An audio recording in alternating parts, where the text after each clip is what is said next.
So mga lodi, no, maglalagay ako dito ng flashing. Dudugtungan natin yung flashing na yan.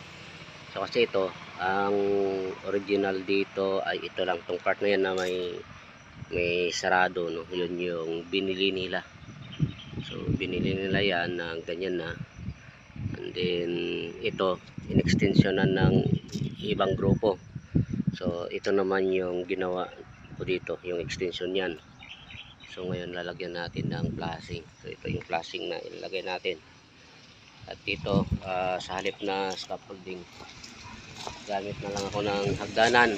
At ako lang mag-isa, no. So siyempre yung hagdanan na yan ay tali natin ng alambre para sigurado, no. So, safety first, no.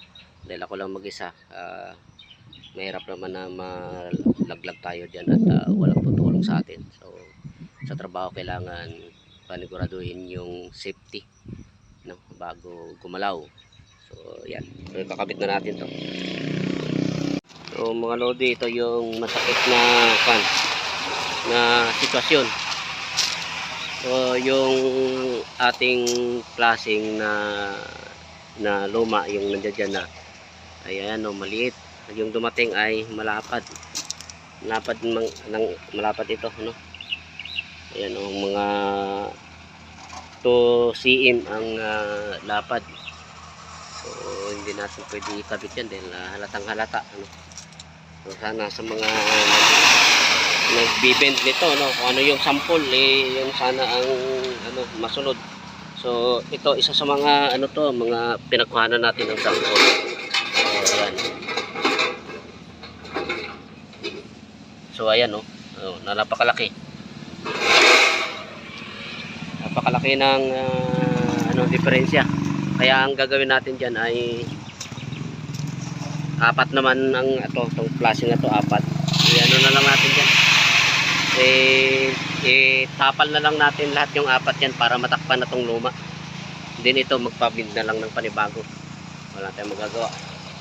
Gawa na lang paraan para makabit na to. Mga lodi, no, sa paglagay ng mga flashing or gutter, basta bended materials, ay unahin nyo yung maliit. So gaya nito, 4 na piraso to, isang tupian lang.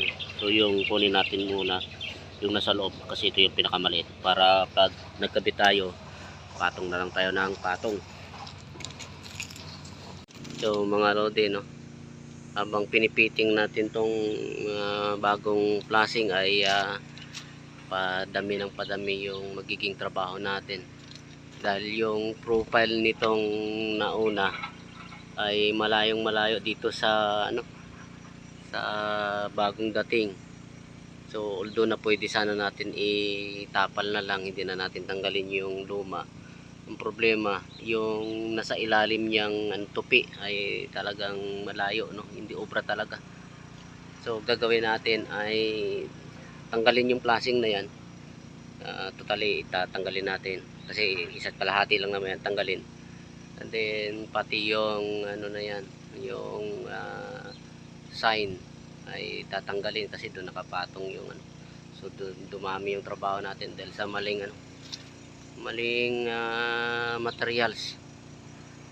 So kung ibabalik naman natin to, ay ito bayad na eh. Ang problema niyan, matagal na naman bago dumating. Tanggalin na lang yon at ibali, ganun talaga. So mga lodi, no, nag-umpisa na tayo dito, no, dito sa unang side na to kasi ito yung pantay, no, yung dinugtong natin tsaka itong dati, yun yung magkakapantay. So yun muna ang inuna natin at tinanggal na rin natin yung dyan, yung signboard para makapaggalaw tayo. Din tinanggal natin yung lumang flashing. So dito kung mapapansin nyo, ayan yung dinugtong nung ibang grupo. Tingnan mo, baluktot, no, hindi pa pantay, no. Talagang makikita mo masagwa talaga tingnan. Ngayon ang gagawin natin dyan, dahil ito ay itong part na to mababa, so dito sinagad na natin yung flashing sa yero. Then dito iangat na natin para magpantay, no. para sa panglabas na anyo ay maganda tingnan, no, pantay. Pero yung loob niya na yan, no, bago pa natin tapan, dapat ayan yung makita nyo kung ano itsura, kung pagkakadugtong nila, no. At kung titingnan nyo dito sa gilid, so ayan, itong dinugtong natin, dinugtong ko tsaka yung itong luma ay pantay, pero yung dinugtong nila doon sa kabila, ano, ayan, ang sagwa, no, talagang wala sa ayos. At ang mga yero nila ito, yan, ginupit na natin, no, dahil hindi rin pantay-pantay yung ano nila, yung paglagay ng yero, yung paggupit ng yero, may mahaba, may maiksi, may sagad sa ano, may sagad sa parlina, yung iba napakahaba. Kaya ginawa natin, tinabas na lang natin lahat yan, sinagad na natin para diretso na, maayos na. So, sana sa mga mga gagawa ay ayusin na natin para ang hirap na mag-repair pagka ganito, no. Yung huling gagawa ay yun yung napuputukan ng trabaho, ang hirap na remedyohan. Okay, so dito mga natin, yung flashing natin hindi umabot dito, no? Maliit itong flashing natin, hindi umabot dito sa bukol. So hindi naman natin pwedeng i-rivets dito sa baba dahil tutulo. So gagawin natin, ayan, extension lang. So yan, para may rivets lang natin to. Ayan.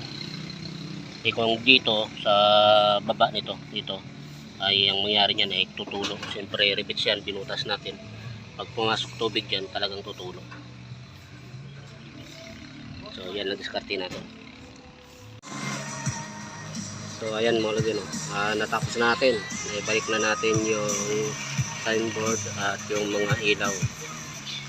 At ayan, no, diretso na, no? Hindi na halatang baluktot yung pwesto na yan. Okay na, guwapo na tingnan. Okay. At inabot na tayo sa pagbukas nila, kaya paspas tayo. Okay, so yun, no, maliwalas na tingnan, no. Hindi na nakikita yung mga balikong parlina, no, natakpan na ng flashing. Okay mga lodi, no, so sa mga hindi pa nakasubscribe, subscribe na lang mga lodi, at papalo na lang sa aking Facebook page. So uwi na tayo at nagbubukas na sila.